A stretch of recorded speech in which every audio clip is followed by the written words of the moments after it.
Découvrez un résumé de l'actualité macroéconomique de la semaine et les principaux éléments à suivre sur les marchés au cours des prochains jours avec Alexandre Baradez, chef analyste chez IG. Podcast qui est enregistré un peu plus tôt cette semaine. Nous sommes jeudi fin de journée. Un podcast enregistré un petit peu plus tôt car je serai en congé dans quelques jours ensuite. Mais on va donc faire la synthèse et l'analyse de la semaine écoulée. Et la semaine qui en tout cas se prolonge pour l'instant, et bien en tout cas une semaine marquée par un net retour de la volatilité. On voit que le VIX qui évolue aux alentours de 13 il y a encore quelques jours, qui est donc une zone très basse, est remonté à 17. On voit que la volatilité en Europe, si on prend la volatilité du DAX par exemple, donc le degré de nervosité des marchés européens via le DAX, on remonte à 19 de volatilité. Dans un contexte où le marché est en train de, et c'est l'analyse que nous faisions au cours des 2 dernières semaines, de considérer que même si les marchés européens étaient remontés très haut, et même battu des records pour le DAX, pour le CAC, et bien que la phase que nous traversions était une phase de ralentissement du momentum économique en zone euro, ce que montrent différents types d'indicateurs comme les PMI par exemple, le PMI manufacturier toujours en zone de contraction, PMI services, ça a été le cas cette semaine, des PMI donc d'activité dans les services, des indices d'activité dans les services qui ont ralenti par rapport au mois précédent, notamment dans des pays qui sont, dont l'économie est fortement orientée vers les services, c'est le cas de plusieurs pays par exemple européens et sud de l'Europe notamment. Et donc pourquoi c'est un élément qui doit être pris en compte par le marché? Parce qu'on sait que l'activité manufacturière, comme en Chine par exemple, comme aux États-Unis, est dans une forme de contraction, gros ralentissement, contraction de l'activité dans l'aspect manufacturier. Donc ça, c'est déjà acté par le marché en quelque sorte. Mais aujourd'hui, vous avez des économies et des marchés qui surveillent ça, les marchés de ces économies-là notamment, surveillent la partie service parce que c'est par ce biais-là que c'est le plus propagé la hausse des prix, les hausses de prix ces derniers mois, c'est contre cette inflation dans les services que les banques centrales veulent lutter, mais c'est aussi un indicateur d'activité donc dans les services, les PMI. Et ce que l'on voit, c'est qu'en Europe, on a donc un ralentissement d'activité dans les services qui commence à faire craindre une année délicate en fait, parce qu'il y a déjà eu des phases de récession en Allemagne sur le début d'année. On voit que l'activité dans les services en France a ralenti. On a des PMI qui sont désormais contractés pour la France.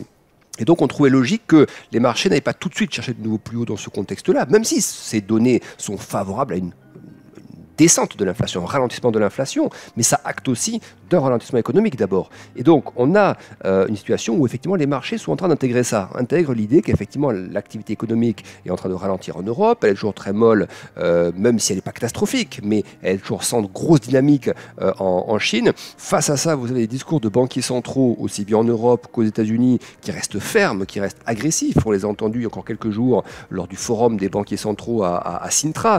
Il n'y a pas eu d'équivoque dans leur discours. Il faut toujours relever les taux, l'inflation est sur des niveaux inacceptables, le mandat des banques centrales doit être vraiment un mandat de ce double mandat, à la fois l'emploi mais les prix aussi, et il faut accorder autant d'importance à l'un qu'à l'autre, donc en gros ne pas passer trop vite sur la question évidemment des prix, c'est le plus gros du mandat probablement.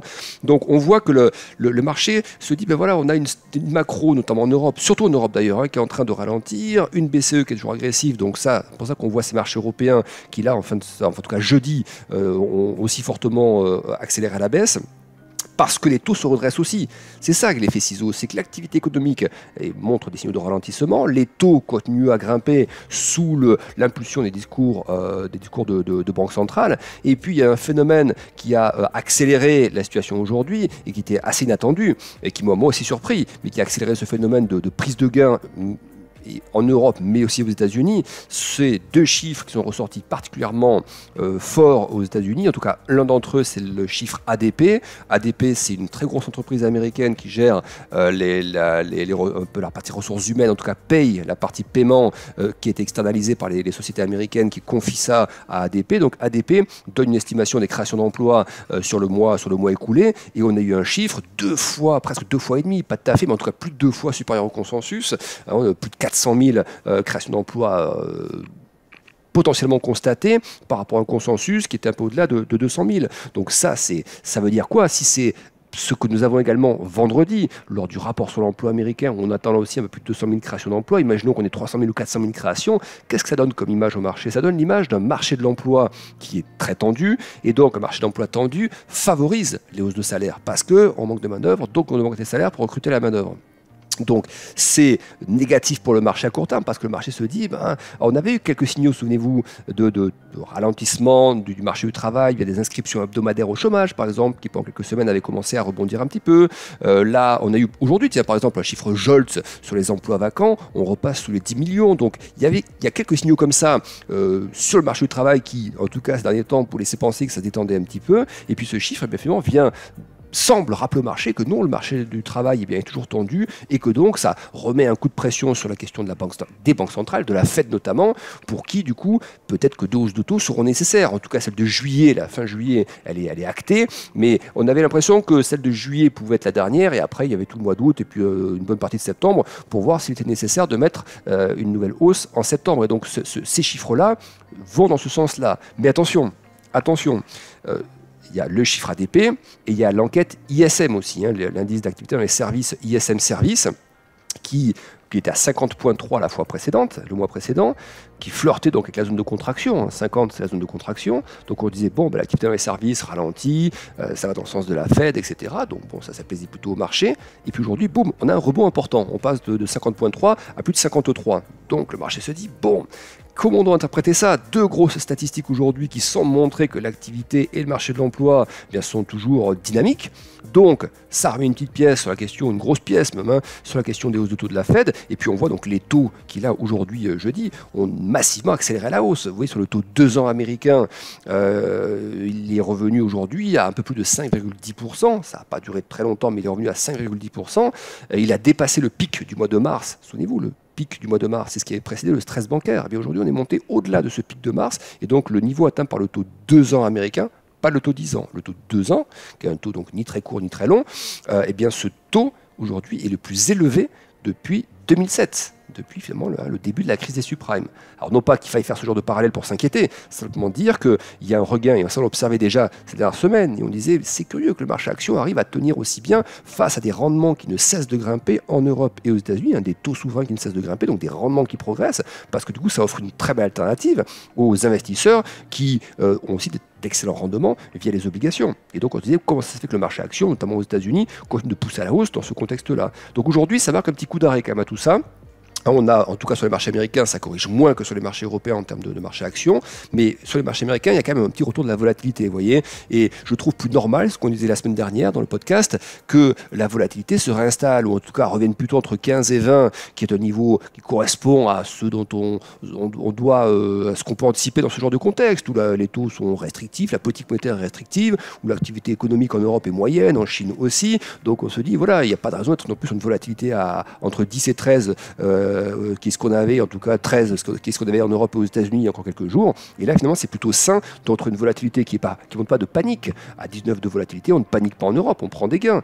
La volatilité qui monte à 15 aux États-Unis sur le SP500, c'est là aussi quelques prises de gains qui sont un peu nécessaires dans ce contexte-là, où les taux continuent de grimper parce que le marché se dit, la Fed va pas assouplir le ton de sitôt face à ça. Mais attention quand même, attention qu'il y a peut-être un petit peu de trompe-l'œil. Alors attention, je vais être explicite. Le momentum sur l'ISM service, alors déjà aux États-Unis, il y a l'activité manufacturière et l'activité service. L'activité service est toujours largement contractée aux États-Unis. Donc ça a beaucoup ralenti, c'est donc dans une zone toujours non dynamique. L'ISM service, ça faisait déjà plusieurs mois qu'il redescendait vers la zone des 50.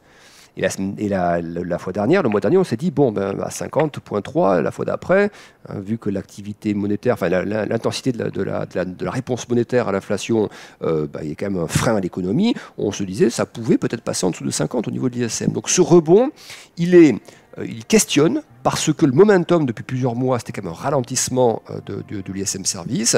Et donc on se dit, est-ce que c'est un rebond ? On a déjà eu il y a quelques temps des rebonds un peu forts qui étaient ensuite abandonnés le mois d'après ou 2-3 mois après. Est-ce que c'est ça ? Moi, je pense qu'on est plutôt dans ce schéma-là, c'est-à-dire le sentiment que l'ISM dans les services, ce rebond, on n'aura pas à 55 ou à 57 la fois d'après. J'ai plutôt l'impression que c'est un rebond avant à nouveau de revenir un petit peu tangenter les 50. Avec le sentiment que l'économie américaine est quand même face à des politiques aussi restrictives qu'aux États-Unis. Elles n'ont jamais été aussi restrictives les politiques monétaires que depuis la crise des subprimes. Donc c'est quand même un degré de restriction qui est assez intense.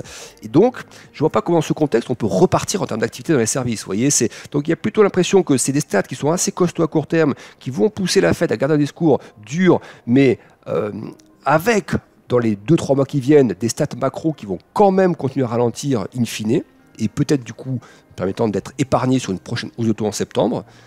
Mais à court terme, elles sont suffisamment costauds pour faire craindre de nouvelles hausses de taux de la Fed et donc exercer ce qui est plutôt sain, je trouve, des prises de gains sur les indices, notamment américains, qui étaient quand même plutôt très optimistes ces derniers temps, dans un contexte où pour autant l'inflation est toujours là et où les rendements obligataires sont très élevés. Donc finalement, c'est bien de retrouver un tout petit peu de volatilité malgré tout, ça génère un peu de prise de gain et c'est sain d'avoir comme ça un petit peu de consolidation qui se poursuit. C'est le scénario qu'on défendait sur les marchés européens notamment, de poursuivre la consolidation, de ne pas casser les plus hauts tout de suite et d'aller chercher des amplitudes de consolidation un peu plus amples. C'est ce que nous avons avec un CAC qui revient un petit peu sous les 7100, un DAX qui revient vers 15005. Voilà, c'est plutôt sain comme phase et ça ne doit pas être perçu, je pense, comme quelque chose d'inquiétant. Mais par contre, ça peut durer encore quelques jours à quelques semaines.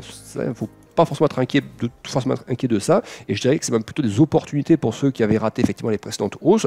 Là vous avez des opportunités pour racheter un peu plus bas, des meilleurs niveaux, sans toutefois se précipiter pour autant. Le CAC, moi je pense que les indices comme le CAC ou le DAX, ils peuvent encore lâcher 3, 4, 5% sans que ce soit vraiment des phases de très grosse inquiétude. Voilà. Mais tous ces creux sont quand même plutôt des opportunités pour se repositionner à l'achat, plutôt que vraiment des niveaux où on repart sur de la panique, du stress, etc. Donc c'est quand même plutôt à percevoir comme une poursuite de la consolidation qui s'intensifie un petit peu, mais pas un sommet qui se formerait avec des moins 20, moins 30 derrière. Ça semble quand même assez peu probable. Mais c'est quand même, il faut en tenir compte, hein, ça secoue un petit peu sur les marchés. On semble intégrer un peu plus la question des taux très prégnants, très corrosif, restrictif pour l'économie, et c'est bien que le marché action, en plus en amont de la saison des résultats qui va commencer donc la semaine prochaine, intègre ces données-là.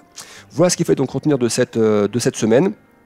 On va tout de suite passer au programme de la semaine prochaine, une semaine assez légère mais avec des stats quand même très importantes, notamment on va vite décrypter tout ça. Lundi donc le degré d'activité dans les nouveaux prêts bancaires en yuan, on verra donc si c'est à la hausse ou à la baisse. Ça, c'est un repère aussi, un marqueur par rapport à la dynamique économique. On aura des chiffres après inflation et prix à la production en Chine, mais il n'y a pas d'inquiétude de ce côté-là. On est même sur de la déflation sur les prix à la production en Chine, et il n'y a quasiment pas d'inflation en Chine actuellement, donc ça c'est pas une problématique pour la Chine en tout cas. Mardi, on aura le sentiment économique en Allemagne, c'est l'indice ZIU. On aura l'après-midi, mardi, le NFIB, c'est le sentiment des petites entreprises aux États-Unis, donc bien de voir comment ça se comporte. Mercredi, c'est le gros rendez-vous de la semaine prochaine, c'est l'inflation aux États-Unis et l'inflation IPC, donc un CPI, c'est une des mesures d'inflation surveillées aux États-Unis. Donc on aura la version annuelle et la version mensuelle, et puis la version cœur et la version globale. Donc gros rendez-vous mercredi prochain avec l'inflation, et c'est là qu'on verra si c'est des progrès ou pas. Mais en tout cas, le marché va y aller peut-être un peu à reculons du coup, parce que gros chiffres récents, l'inflation qui arrive derrière, on va peut-être s'en méfier un petit peu quand même. Donc vous voyez, normalement ça a de quoi entretenir un petit peu la volatilité là pendant quelques jours jusqu'à ce qu'on arrive potentiellement à ce chiffre d'inflation. Jeudi prochain, ce seront les chiffres de tout ce qui est prix à la production aux États-Unis, mais là aussi c'est moins inquiétant depuis déjà pas mal de temps. On aura les minutes de la Banque Centrale Européenne, le compte rendu de la dernière réunion, ça c'est toujours intéressant à suivre. Et on terminera la semaine prochaine, vendredi, avec l'indice de confiance des consommateurs mesuré par l'Université du Michigan. Encore merci de nous avoir écoutés. Bon trade et bon week-end avec IG.